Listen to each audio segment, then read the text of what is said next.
Hello दोस्तों, आज हम जानेंगे भील प्रदेश के बारे में और इन ब्रीफ इसके बारे में बात करेंगे। तो दोस्तों, भील समुदाय भारतीय जनजाति का सबसे बड़ा समुदाय है।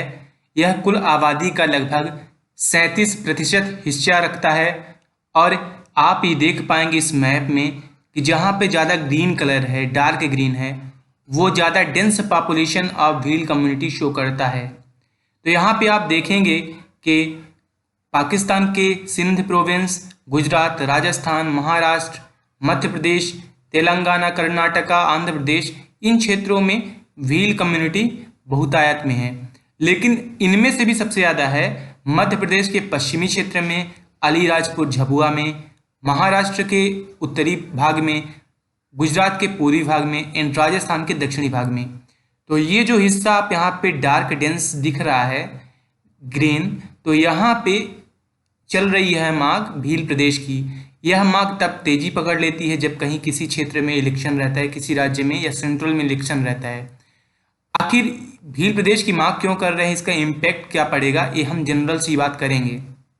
अगर हम आपको डिटेल में एक्सप्लेन करें तो आप ये देखेंगे राजस्थान है, मध्य प्रदेश है, महाराष्ट्र, गुजरात है।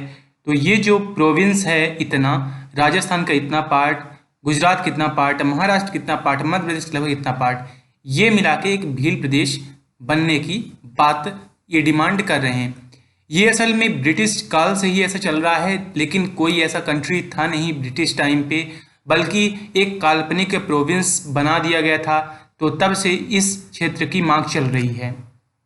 भील प्रदेश की मांग तेजी तब पकड़ ली जबकि 2017 के विधानसभा चुनाव में राजस्थान विधानसभा में भारतीय ट्राइबल पार्टी वहां जगह बना ली। तो ऐसे में भील प्रदेश की मांग को राजनीतिक बल भी मिल गया। यदि कभी भविष्य में भील प्रदेश की मांग को स्वीकार कर लिया जाता है तो आप ध्यान दीजिएगा कि भारतीय संविधान के अनुच्छेद 3 के तहत भील प्रदेश की मांग स्वीकार की जाएगी एंड यही इजाज़त देता है किसी राज्य की सीमा में कमी लाने का और निर्माण करने का किसी राज्य का।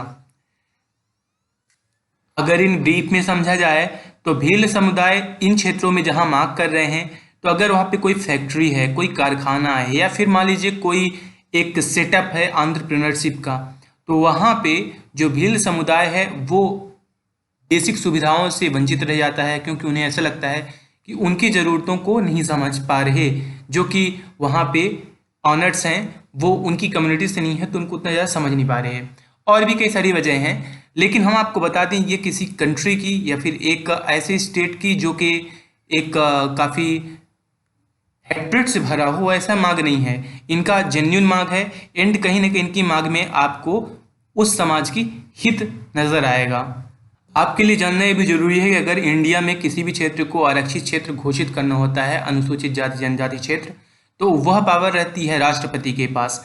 लेकिन अगर किसी राज्य में किसी क्षेत्र को अनुसूचित या अनुसूचित जनजाति क्षेत्र घोषित करना हो, आदिवासी क्षेत्र घोषित करना हो, यह पावर रहती है राज्यपाल के पास। तो ऐसे में वहाँ पे उन ट्राइब्स के बेटरमेंट के लिए और भी ध्यान दिया जाता है। तो दोस्तों, आप क्या सोचते हैं भील प्रदेश के बारे में? क्या यह मांग जायज़ है? क्या आप इसे सपोर्ट करते हैं? आखिर करते हैं तो क्यों, नहीं करते हैं तो क्यों? आप ये कमेंट में कमेंट लिखिए।